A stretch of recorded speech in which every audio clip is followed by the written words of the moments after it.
Rev up your engines!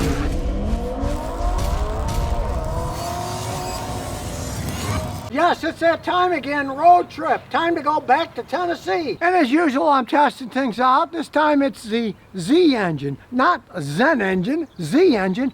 Oil analysis kit. We're gonna take the oil that I changed, have it analyzed. Now, if you really want to know what shape your engine is, you get one of these kits, you get the oil sample, and you send it into the company. Now, these guys are such fanatics, it's even vacuum sealed. They don't want any impurities messing up the reading. So, if you're not changing your oil, you can just use this long extension and stick it in the oil dipstick tube, and use the oil dipstick tube, open it up, it sucks the oil. But I just changed the oil, so the dirty oil we want to analyze is in here. So you just stick this in your dirty oil container and open the valve. There goes the dirty oil. No mess, no fuss. The oil has the correct amount going in, and it's not polluted by anything.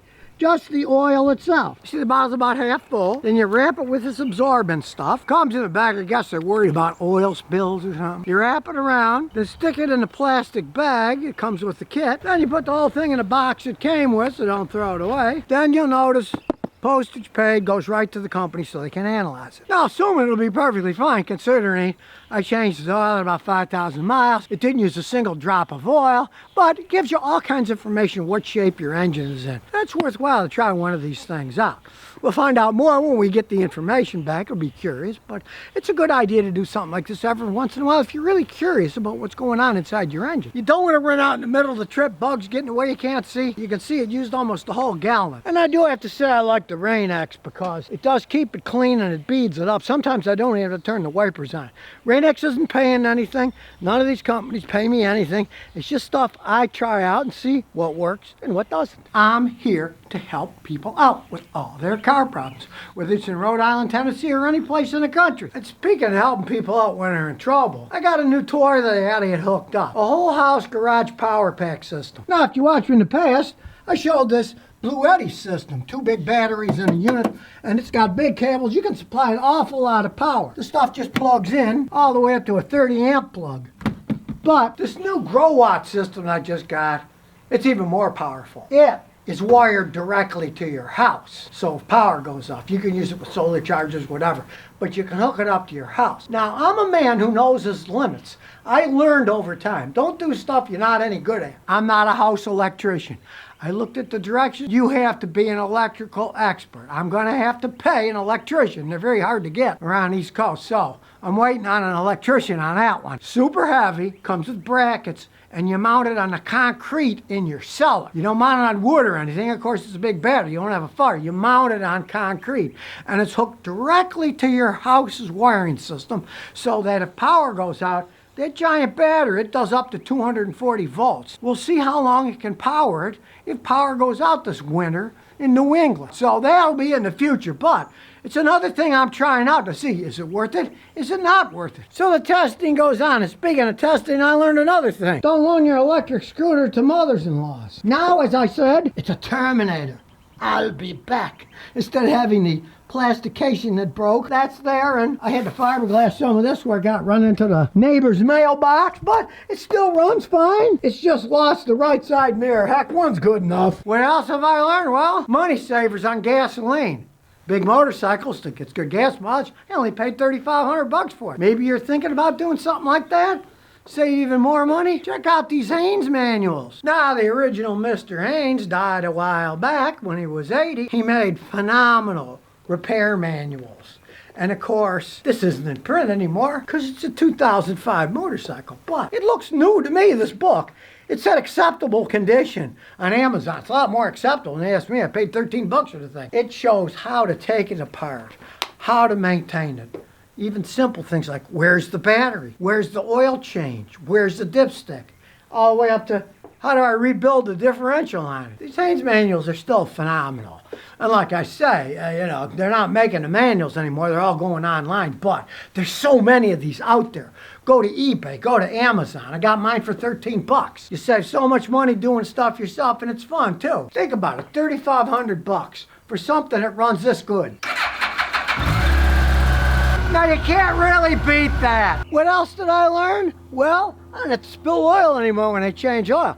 There's a company called Factory Racing Parts. They sell oil filters, funnels, whole kits for changing your oil. Lots of people do that, right? But you get the right thing, and it's something that always drove me nuts with all my Toyotas, and that's this. When you take the cap off to put oil in, there's a stupid baffle in the Toyotas. You pour oil in, it fills and spills all over the place. But this cool curved design, look at this, it fits right there. So when you pour the oil in here, it goes through these snaky little areas, and by the time it bubbles in here, it doesn't overspill because it limits the flow. Fascinating design. And you can see on the funnel itself, Red Line Oil, designed for performance, California. Great little funnel. Kind of looks like an old meerschaum pipe, but I wouldn't smoke anything out of this. What else have I learned on my trip here to Rhode Island? Well, these snap together floor bits.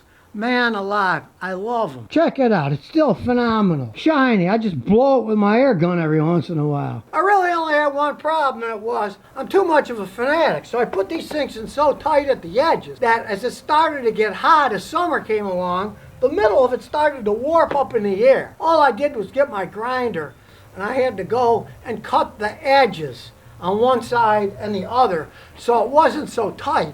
So I had room to expand a little bit when it got hot.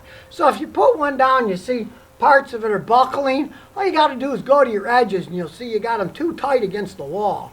And you can cut a little piece off, then they lay flat again. I love this. They're made in Salt Lake City, these particular ones. I just went to Amazon, bought it on Amazon. I'm not going to paint that stupid floor anymore. It's the best thing I bought in years. May sound crazy, but hey, I live in a garage. This is the first time I ever had one I could roll on the bottom of it and stay clean, and when it gets dirty, you just wipe it right off.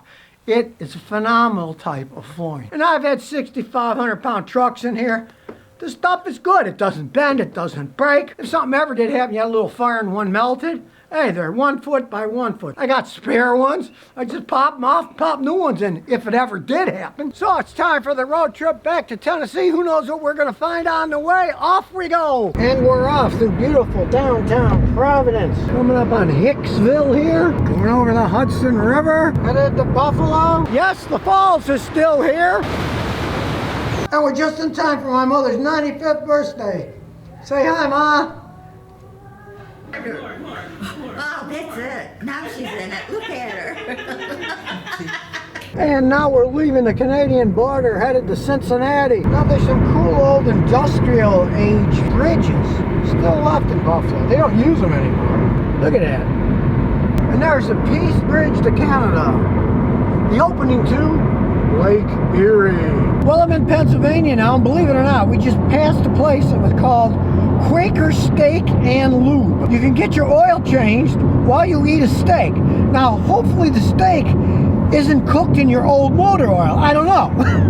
It doesn't make much sense to me. I'm staying in this modern hotel in Cincinnati, which has an interesting art object in the foyer. It's the front cab of an old pickup, and in the back is an entire movie of a man's trip across Route 66 in the United States. And off we go down Route 66 in the hotel lobby. We are coming down the hills to downtown Cincinnati. And behind that bridge is a famous bridge that Roebling built.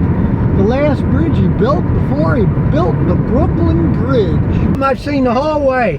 Tires that came off trucks. Thousands of them. Now there's a debate going on as, are these tires cheap Chinese tires that are just falling apart? Or are they poorly retread tires where the treads are flying off? Somebody needs to do a study on that. It would make an interesting study to see which is worse, the cheap Chinese tires or poorly recapped tires. Because I swear, when I was a kid, they were all recapped tires.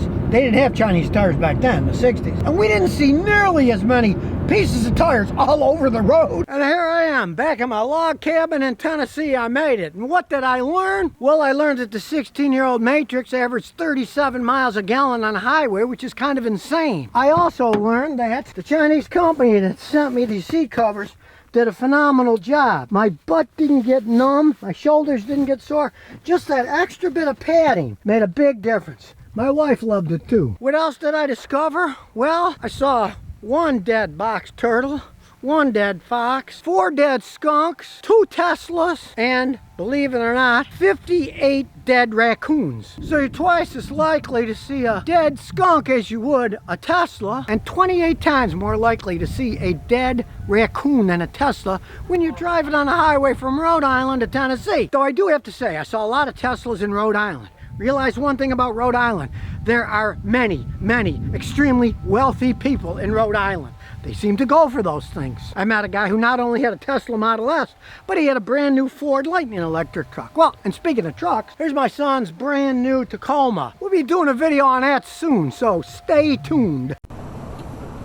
So if you never want to miss another one of my new car repair videos, remember to ring that bell.